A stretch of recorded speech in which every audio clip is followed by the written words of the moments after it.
what is the significance, in your view, of President Putin's trip to North Korea this week?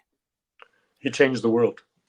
I think he did a lot to save all of our necks, because regardless of how it's being played by the mainstream media, there are people surely in the Pentagon who understood this as I understand it. The game is up. I say the media. I just read the Financial Times this morning, their lead article dealing with the conclusion, and you wouldn't know that anything in particular happened in Pyongyang. Yes, they rolled out the red carpet. Yes, they sang songs. They sang Russian patriotic songs and so on and so forth. But as to the substance of what was signed, very little was described in the Financial Times. Then I picked up our lead French-speaking newspaper here in Belgium, Le Soir, and they had an article appraising what was accomplished or not. And they said, well, at least we can breathe easy. There was no military alliance concluded. But my friends, that's exactly what they did conclude. Right. And it's not my estimation. On Russian news last night, they have still in Pyongyang, they gave the microphone to Sergei Lavrov. And Lavrov said, yes, the term isn't there, but the substance, the reality is this is a military alliance. We are allies.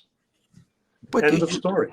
What did you mean in your initial answer to my question? He saved the world. Please explain, Professor Doctorow. I think he's made it impossible for the neocons who run the show in the State Department and in the Biden administration more broadly to carry out what they thought was an easy shot.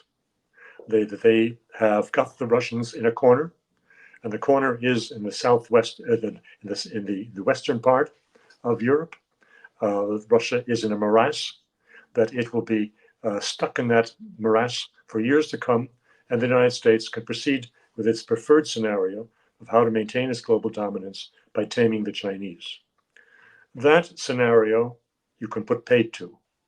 And I'm telling you now something that is not my personal insight, but something that I picked up again in extensive Russian commentary last night, that from some people, these are professors, and they're also attached to think tanks, that Russia, by this visit, reasserted its presence in the Pacific and reminded the world that Western Europe and NATO is dealing with a peninsula of the Eurasian continent, a peninsula, and that the landmass east of the NATO countries is vast, and the populations are vast.